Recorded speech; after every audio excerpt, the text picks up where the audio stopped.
Hi guys, மகாபாரதத்தோடு வாழ்வோம்.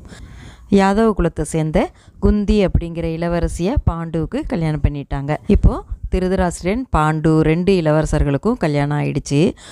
மூத்தவர் திருதராஷ்டிரனுக்கு அரசராக்கலாம்னு முடிவெடுத்தாங்க. இந்த நேரத்தில் நாட்டோட ஒரு சில இடத்துல இயற்கை சீற்றம் ஏற்பட்டுச்சு. அதில் நிறைய உயிர்கள், முக்கியமாக கால்நடைகள்லாம் இறந்துருச்சு. இதனால் இந்த குலமூத்தார் சபைன்னு இருக்கும் இல்லையா, அந்த சபையை சேர்ந்த பெரியவர்கள்லாம் என்ன பண்ணிட்டாங்க, ஒரு கண்ணு தெரியாதவர் அரசராகிறத இயற்கையால் ஏற்றுக்க முடியல. அதனால தான் இந்த மாதிரி உயிர் பலி நடந்துருச்சு.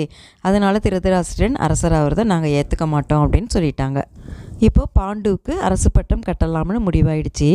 ஆனால் அரசராகணுன்னா அவர் பக்கத்தில் உட்கார மனைவி சத்திரிய குலத்து பொண்ணாக இருக்கணும். ஆனால் குந்தி யாதவர் குலத்தை சேர்ந்த பொண்ணு. அதனால் அவருக்கு இன்னொரு கல்யாணம் பண்ண வேண்டியதாயிடுச்சு.